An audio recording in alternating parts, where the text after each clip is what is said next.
I'll just wing that one. Winging is good. Yeah, I have. We're going to be winger. Okay. Going to be Kip? the winger. All right, We're going to be Kip. like Kip. Be like Kip. Let's do this. Is it a Kip Winger thing? It's a total Kip Winger thing. Oh. Were you a fan? No. You said that a little too vehemently. I can't even. What was the. Oh. Got it. Headed for Heartbreak 17. 17. That's the one I was thinking of. Oh, of course. Their biggest hit, though, was Miles Away. Yeah. How does that go? Hit number 12 in 1990. No. It's so funny. Like, their career was over by February 9th, 1991, and Nirvana's album came out, like, a month later or something like that. Well, there you go. And that was the end. That just says everything. It says everything. Headed for Heartbreak, Hungry, Everything You Do, You're Sexing Me. Fiona with Kip Winger. Do you remember that one? What song is that? Everything You Do, You're Sexing Me. Mm-mm.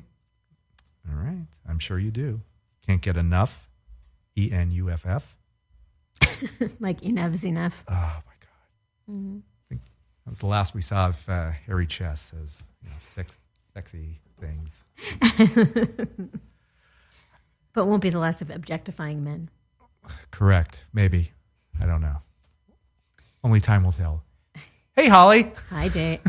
Were you recording that whole thing? Oh, I recorded everything. Oh. That will be edited into a wonderful intro.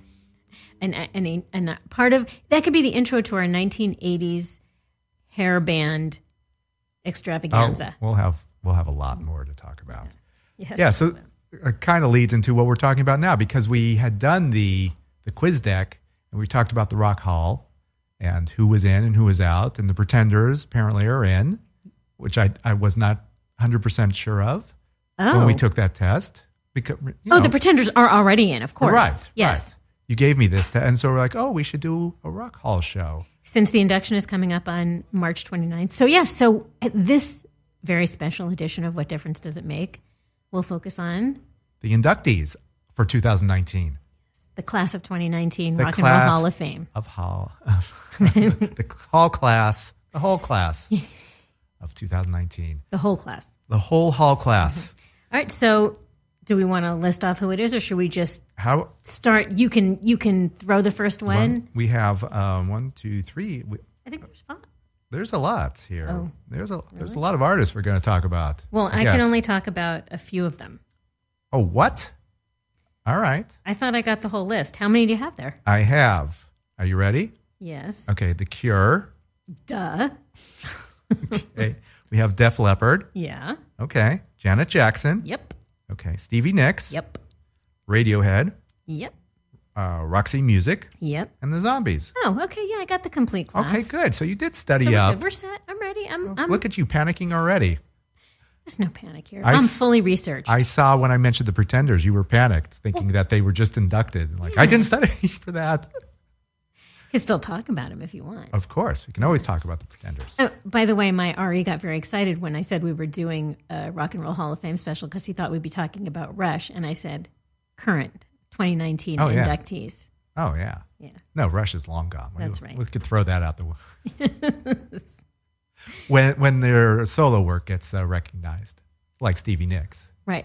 In another 25 years? Yes. Okay. Stevie is the only female to be twice inducted.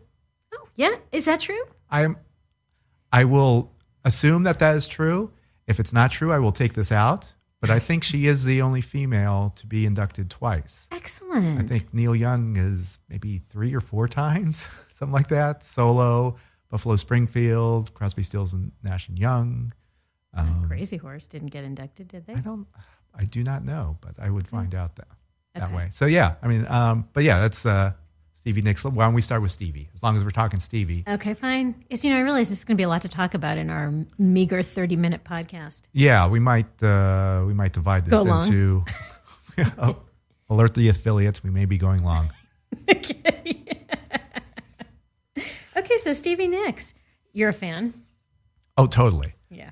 Are you a fan of her solo work? I am a fan of.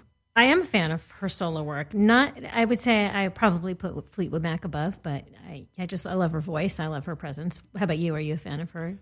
Yeah, it was kind of a little different than Fleetwood Mac, and so it was kind of fun. I saw this musical based on Fleetwood Mac, and they got to the part where everyone's doing solo work, and so Stevie's on stage, and she's introducing the guitarist that has affected her life and just influenced her tremendously.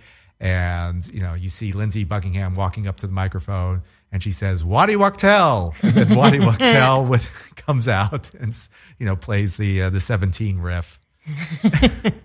And Lindsay, sulks and goes off stage. Mm-hmm. Don't Stop, it's called. Don't Stop, exclamation point. There you go. Okay. So yeah, I saw Don't Stop the musical, the story of Fleetwood Mac. It's not Don't Stop the musical, it's Don't Stop the musical. Okay. Don't stop, exclamation mark. Anyway, so so Waddy Wachtel was the muse of Stevie Nicks' solo career. A little bit of that. Is that true? Was that just tongue in cheek? A little bit. No, well, he was the guitarist and leader, and so he was kind of, he took the lead on this one. What's your favorite Stevie Nicks duet? Oh, my favorite duet? Yes. Probably with Tom Petty. Stop Dragging My Heart Around. Stop Dragging My Heart Around. I like that. Yeah, it's a good one. Can I guess which one? It's not much of a stretch, is it? No, I don't know. Is it Leather and Lace? Yes, it is. Okay, yeah. I think you've mentioned that before. That's probably why I know that. I probably have because of also my love for Don Henley. Yeah. But I think her voice, I would say it's a fact, not just I think, her voice blends so beautifully with a huge variety of artists. That reminds me of the show I saw where apparently she dated Don Henley and she also dated Joe Walsh. She dated Joe Walsh? I think so. Well, that's what they mentioned in this musical. Ooh. So she mentioned, I'm currently between Eagles right now. I didn't know that. Oh. Yes. She dated a lot. As she should. As she should. Mick Fleetwood was in there, and Lindsay, of course. I didn't know about Mick Fleetwood. Oh, you didn't? No, I didn't know. Oh, yeah. Oh, they were all intertwined. Oh, kind of like crazy. being in high school. It really was high school at a multi-million-dollar, but just you had money and cocaine and more cocaine. And so not quite like being in high school. No, not at all. Not my high school for sure. But yes, Stevie has had and continues to have quite a life and continues. She puts out some good music. She had a solo record a few years ago that I found really, really good. Probably 5 years ago. Yeah. Really good. I don't remember the one you're talking about. But I also, as I was gathering information, did she do a duet recently with Leanne Rimes? I am too. All right. I just Googled Stevie Nicks duets. So, this was a good one. Whenever I Call You Friend. Oh, yes. Yeah. Golden with Lady Antebellum. There's the song You Can't Fix This with, I guess that was during the Sound City bio that Dave Grohl put together. Yeah. That's where Rumors was recorded, Sound City in Van Nuys. Where Busch Gardens is. No, Sound City, is it right there? It's right around the corner. I've driven past it just to see where it is. There's like a Holiday Inn hotel on where Galpin Ford is. Yes. It's a little bit south of there. Oh, well, I don't know. One day we'll take a field trip. Okay. Oh, that's a good idea. Yeah, Rumors was, and that's actually where Mick Fleetwood discovered Buckingham Nicks, because they were recording there. The story was that there was an engineer at Sound City was kind of showcasing the soundboard and the amazing sound of Sound City, and Mick Fleetwood was listening, and this guy played Buckingham Nicks, and Mick was like, "What is this?" And in the music, again, I'm referring to this musical, but in the musical, he's like, "Oh yeah, this board is amazing. It's 32 channels, blah blah blah blah blah. Dolby sound. Blah, blah. No, I don't care about that. Who's singing these songs?" I said, "Oh, that's Stevie." And then playing guitar is Lindsay. Oh my God. Oh, that's a good story. He's an amazing singer, and she's an amazing guitarist. No, Stevie is the singer and Lindsay is the guitarist. Oh, that's funny. You're telling me that Stevie is the girl and Lindsay is the man? Yes. Oh, well, where are they? I need to sign them. I need to get them in my band. So but yeah, it all happened at Sound City. Okay. I thought Sound City was in North Hollywood. No, it's in Van Nuys. I think they alluded to how they could smell the beer from Anheuser-Busch. Yeah. The brewery is right there. Did you visit Busch Gardens, by the way? When I was a kid, of course. Yeah. That was a theme park. Yeah, I remember. Yeah, I centered loved going around beer. It's funny. When we were kids, we didn't know that. It's funny. I remember going there with my parents, and I remember my mother. She was 32 years old, so I was little, I guess. Mm-hmm. Yeah, 10, something like that. Yeah. And they carded her when she went to get a beer. And you remember that? That's funny. I do. Because I didn't know. Because everyone we were with made a big deal of it, and I didn't really know what it meant. So that's funny. Yeah. And of course, it's alluded to in The Simpsons with Duff Beer. Like they had like a salute to Busch Gardens with their Duff Beer amusement park. That's really funny. Yes, it's craziness. So there you go. So Stevie Nicks. Stevie.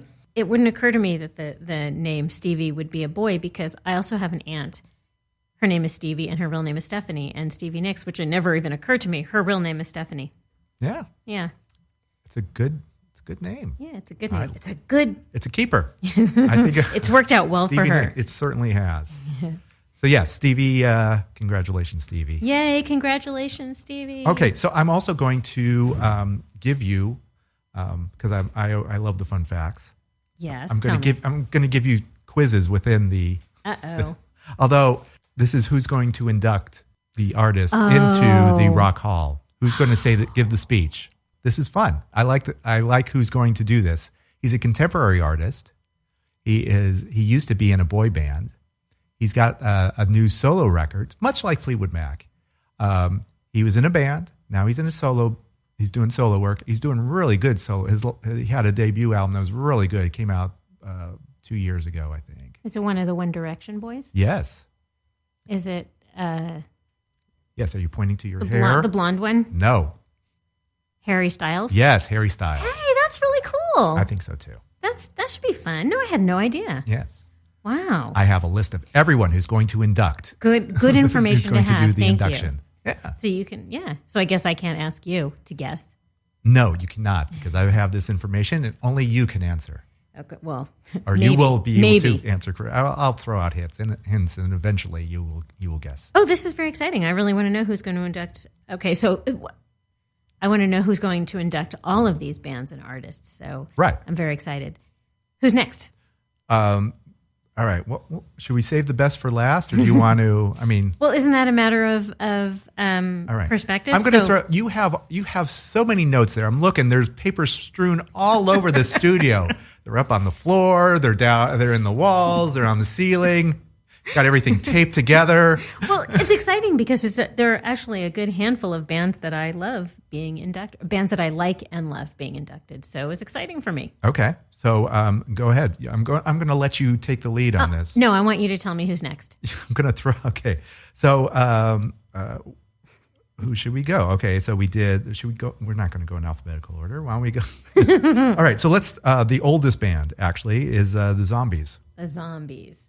So that band I knew the least about. Okay. And I'm embarrassed to say that I didn't even know. Do you know a lot about the Zombies? I do know that there were two members in the Zombies. Two members? Well, the leaders of the Zombies. Yeah. Okay. Rod Argent, who I did not know was in the Zombies, but went on to form Argent. Yes. And what is that one song? That they had one hit. Yes, they did. Yes, they did. Yes, they did. Come on, hold your head up. Shit. You can hold your head up. Oh, yeah, that's right. I'm sorry. Yeah, and the other one was Colin Blunstone. Yes, it didn't do quite as much. They had work. a very unique sound. I mean, all these. Yeah. She's Not There. Tell Her No. Time of the Season. Those were really their only hits here. However, they had this amazing record that has one of my favorite songs, and which I play every New Year's. This Will Be Our Year, which I think I played for you during for New Year's. The Zombies had this album Odyssey and Oracle that is defining. It's just of that era and just brilliant. And there weren't any of the hits on there. Well, actually, I'm sorry. Time of the Season was on there. Yes. But This Will Be Our Year is a song that I keep going back to. And it's just an upbeat song about the new year. This will be our year. Took a long time to come. And I think it's wonderful. And the Zombies, these guys are still playing together too. Yeah, they are. I know. I saw them. I actually saw them a few years back, and they still played the songs. I think it was in to celebrate the release of this landmark album. So they played a lot of songs from that Odyssey and Oracle, and they're still it's still fun to hear. That album, Odyssey and Oracle, which was intentionally misspelled. You know that Odyssey is I did misspelled. not. Yes, it's ranked 100 on Rolling Stone's list of 500 greatest albums of all time. Oh yeah, it is clearly as I'm looking. Odessey. Yeah. And they misspelled it because it was the 60s. It was 67, and they were like on LSD, and that's what was happening. That's the reason. Yeah. I see that Nick O'Case and Nick Cave recorded "She's Not There" for the premiere episode of True Blood for the 4th season. Okay. So, and I guess a lot of artists cover their music. Belle and Sebastian, She and Him, Beck. Makes sense. Yeah. All right. Who is doing the induction? Oh, you got to give me. She is from the 80s. She is an LA artist. She is from a band. She's a band we've talked about. Belinda Carlisle. She is not in the Go-Go's. She's in Susanna Hoffs. Yes, Susanna Hoffs. Oh, that's a good choice. You're going to say that about everyone. Very well thought. I get that. I totally get that. Totally. Yes. Okay. Perfect match. Oh, fun. Fun. I can't wait to see some of these performances too. Who I don't even know who the other artists are. Artists are who are performing. Do you have a list there? They're performing? I have no idea who's performing. I know the inductions. Are you ready for... okay, so we'll go in, avoiding Stevie Nicks, since we already talked about Stevie. But we're going to go in from oldest to youngest. Without taking Stevie out of the equation. Yes. Because you decided mid-show. She's ageless. Yes. Will never die, and we will love her forever. Okay, so let's talk about Roxy music. Roxy music! Okay. Let's talk about Roxy music. Without Roxy music, you wouldn't have your ABC. No. You love so much. That is so true. But Brian Ferry, we just talked about them recently, right? On one of the Yeah. Was it? Yeah, we've discussed them. But yeah, they also pivoted. I mean, they were a prog rock band initially, right? Yeah. I mean, I remember buying a Roxy Music Greatest Hits album because I liked Avalon. Like, I want to hear what else is up with Roxy Music, and I play like, what is this? This is not Avalon. This is craziness. Yeah, it's weird. I mean, it worked well. Brian Ferry kind of reinvented himself as a balladeer and just kind of the 80s sexy man. Exactly. To sing those songs of those like a Marvin Gaye, Teddy Pendergrass, let's get it on type of thing. With Avalon, that's what he's known for now. Yeah, that is really how I know him. And that's how you know. Think of prog rock, which it's not my favorite genre of music, so I really like to think of. Says him as the Rush fan. Well, that's the genre unto itself. What Rush does. Yes. Yeah, but and we've talked about Brian Eno ad nauseum on this podcast. Yes, he was synthesizer and what they call treatments. Actually, they only had one top 40 song, which hit in this would probably be 76. Well, then it couldn't be more than this. No, that one didn't even chart. Is that true? It's true. I'm looking at the big book right now. Okay, well, I trust you. Okay, 76. Would I know the song? I think so. It's Love is a Drug. Oh, that was 76? Yeah. I would have had that pegged as closer to 80. Nope. Yeah. The one closer to 80 that made it up to 44 is Dance Away. Okay. Which is another great, wonderful song. Such a great sound, such a great, unique sound. And of course, I'm jumping ahead. I'm trying to think of who would be inducting them, but... it'll be so obvious once I tell you. Okay, wait. So don't tell me yet. Kind of led into it. And it's not Martin Fry. Oh.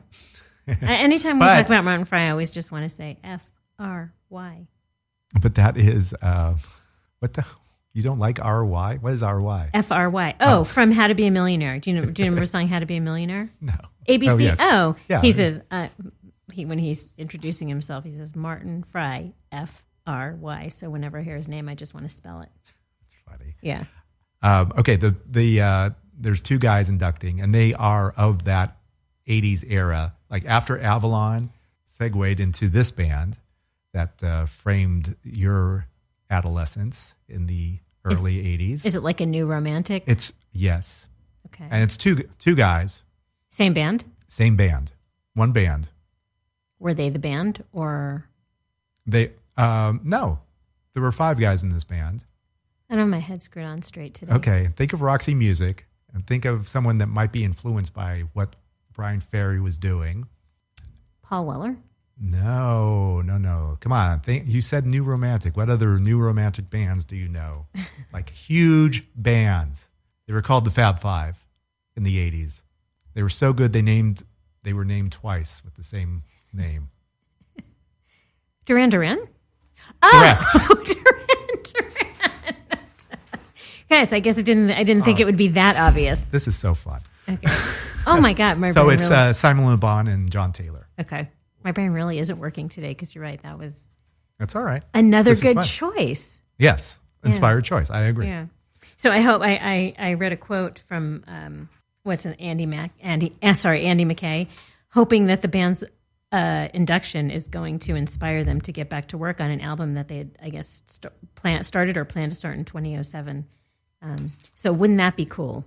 For Roxy Music? Roxy Music, yeah. Oh, nice. That would be nice. Hey, did you bring the quiz deck? Are we still going to do this? Should we skip the quiz deck for today since you've already quizzed me on who was going to? No, let's do the quiz deck. You like the quiz deck? I do. Okay. But I think I'm going to ask you the question, right? Okay, so let's do the quiz deck. All right, Dave, going. We're going to the 1980s rock and roll quiz deck. Out there. And I'm asking you the question today, but this is futile because you know everything always. Stop it. All right, here we go. Okay. Shortly after the 1981 debut of MTV, comic rocker Mojo Nixon recorded the satirical song Stuffin' Martha's Muffin. Who was Martha? That's Martha Quinn. Very good. Martha, we're trying to get you for our come talk to podcast. us. Come tell us some stories. We need to hear stories. I want to hear the Mojo Nixon story because it was, I think it was banned or something, wasn't it? It's not really the best, most appropriate song to be played. I'm sure MTV did not play the video to this song if there was one. Well, let's see. Mojo was singing about Martha Quinn, one of MTV's 5 original VJs. This doesn't tell us really about the song. Debuted at midnight on August 1st, 1981 with a format of round-the-clock music videos led off by... Oh, Video Killed the Radio Star by the Boogles. Yeah. Early on, as we've discussed, Dave, you and I, the network's marketing potential became apparent when bands with popular videos like Bon Jovi and Duran Duran and then Eurythmics saw their record sales skyrocket. Yes. And then 1985, VH1 spun off. Yeah, Mojo had a number of hits in the 80s, or just kind of college rock hits. That was, it was funny. I mean, we found it funny at the time. Because that was our college humor. But I wonder if a lot of people remember this, about some of the spin-offs, the shows that became popular and part of pop culture from MTV, like Beavis and Butthead, House of Style. Oh, sure. And My So-Called Life. Remote Control was my favorite. Remote Control. And Real World, which wasn't it like the first three reality season, show? Yes. Well, it wasn't. It was for our generation. Yeah, for sure. First 3 seasons, I was addicted to those shows. You Loved were? it. Oh yeah, New York and Venice and San Francisco. Never watched. Or Venice, Los Angeles. Yeah, New York, Los Angeles, and San Francisco. Those were. That was my generation. That was our generation. So these were our people. All right, yeah. Nope, I still didn't. I understood the appeal of it back then, but I didn't watch. But now because I'm old, I don't get the appeal of it anymore. I don't either. I'm right there with you. All right, so thanks for listening. Until next week, this is Dave. This is Holly. Catch you later. Over and out.